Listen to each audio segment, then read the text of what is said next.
আমরা আপনাদের মাধ্যমে আমরা আমাদের এই কুষ্টিয়ার 4টি আসনের সকল ভোটার, সকল জনসাধারণ এবং রাজনৈতিক দল থেকে শুরু করে প্রার্থী যারা আছে সবাইকে আমরা একটা মেসেজ দিতে চাই। আজকে আপনারা যে আয়োজনটি দেখছেন, এই আয়োজনটি একই সময়ে আমাদের অন্যান্য উপজেলা পর্যায়ে 6টি উপজেলা থেকেও একইভাবে আমাদের শুরু হবে। আমরা এটার মাধ্যমে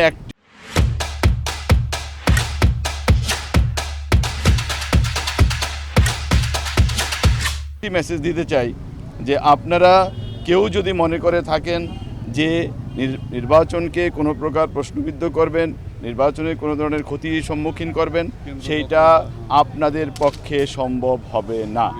এইটা পুলিশ সহ অন্যান্য আইনশৃঙ্খলা রক্ষা বাহিনী, আমাদের জেলা প্রশাসন, ম্যাজিস্ট্রেটবৃন্দ এবং সকলেই মিলে আমরা এমনভাবে প্রতিহত করব যেটা আপনাদের চিন্তার বাইরে থাকবে।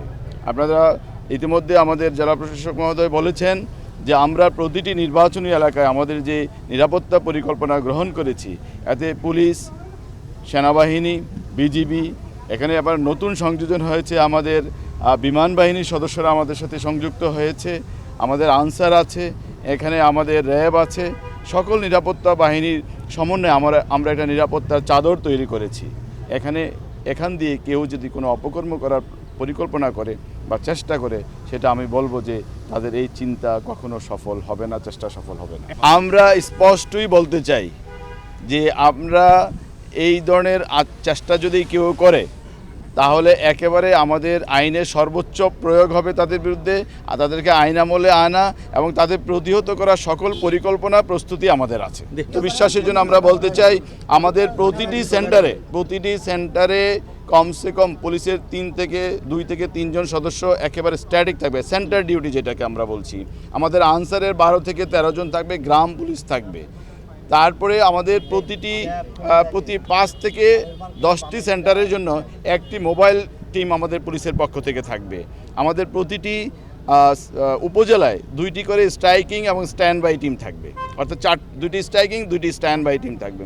এছাড়া থানা এলাকার নর্মাল যে আইনশৃঙ্খলা রক্ষার জন্য প্রতিনিয়ত আমরা যে কাজ করি সেই পার্টিগুলো আমাদের থাকবে।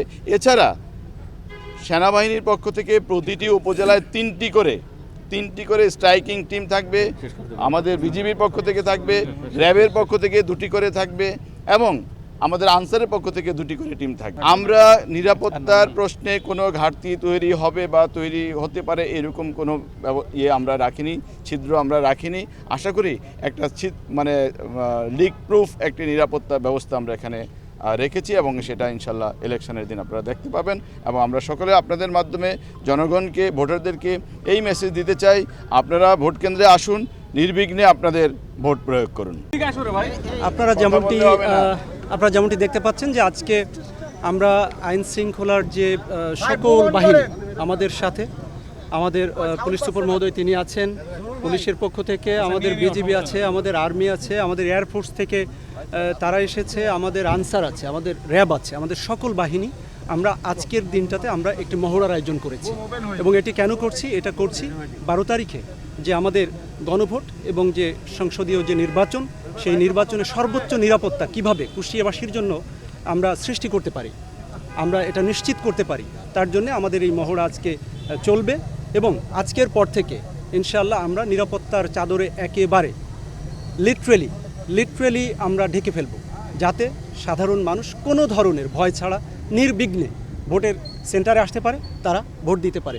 যে কোনো দুষ্কৃতিকারী হোক যারা ভোটে বাধা দিবে, আমরা তাদের বিরুদ্ধে সর্বোচ্চ আইনানুগ ব্যবস্থা অবশ্যই নিব। ধরনের লিখিত অভিযোগ আমরা এখনও পাইনি, তবে আপনার কাছে আমরা জানলাম লিখিত অভিযোগ যদি আসে অবশ্যই আমরা আইনানুগ যে ব্যবস্থা সেটি আমরা নিতে পারবো এবং আপনি সেটা জানতে পারবেন। আমাদের এ পর্যন্ত আমাদের 125টির মতো আমরা ঝুঁকিপূর্ণ কেন্দ্র আমাদের একটা পর্যায় থেকে আমরা পেয়েছি।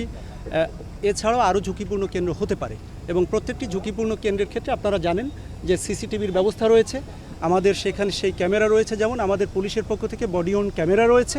আমরা প্রত্যেকটি বিষয় ইনশাল্লাহ অ্যাটেন্ড করব, কোনো সমস্যা সৃষ্টি করতে পারবে না। আপনি জানেন যে আমি যদি আমাদের এখান থেকেই শুরু করি যে আমাদের প্রত্যেকটি আসনে আমাদের এক্সিকিউটিভ ম্যাজিস্ট্রেট রয়েছে। এই ম্যাজিস্ট্রেটরা আমাদের সেনাবাহিনী, আমাদের বিজিবি, আমাদের র্যাব, আমাদের আনসার এবং আমাদের পুলিশের 60টির মতো মোবাইল টিম শুধু করেছে পুলিশের পক্ষ থেকে, এবং এছাড়াও তাদের স্ট্রাইকিং ফোর্স রয়েছে, আনসারের 12টি স্ট্রাইকিং ফোর্স রয়েছে, আমাদের র্যাবের এভাবে প্রত্যেকের আলাদা আলাদা করে, এমনকি আমাদের সেনাবাহিনীর পক্ষ থেকে 6টি ক্যাম্পকে তারা স্প্লিট করে নোডাল পয়েন্ট করেছে 18টি, অর্থাৎ 18টি স্ট্রাইকিং ফোর্সের মতো সেনাবাহিনীও কিন্তু আমাদের সাথে থাকছে।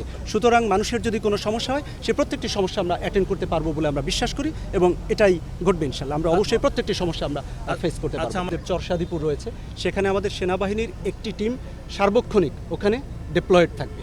এছাড়াও আমাদের চিলমারি যদি বলি, আমাদের রামকৃষ্ণপুর যদি বলি, সেখানে আমাদের বিজিবি দারুণভাবে তারা ব্যবস্থা গ্রহণ করেছে। আমাদের সেনাবাহিনীও সেখানে থাকবে, তারা স্ট্যাটিক থাকবে, এবং ওখানে এমনকি ভোটাররা যাতে ওখানে ভালোভাবে যাওয়া আসা করতে পারে, সে কারণে আমরা সুনির্দিষ্ট করে দিয়েছি কিছু মোটর বাইককে, সেটা আমাদের বিজিবির নেতৃত্বে, যে সেখান থেকে তারা যাতায়াত করতে পারবে, যাতে সাধারণ মানুষ ভোট দিতে যেতে পারে, সেটার ব্যবস্থা আমরা করেছি।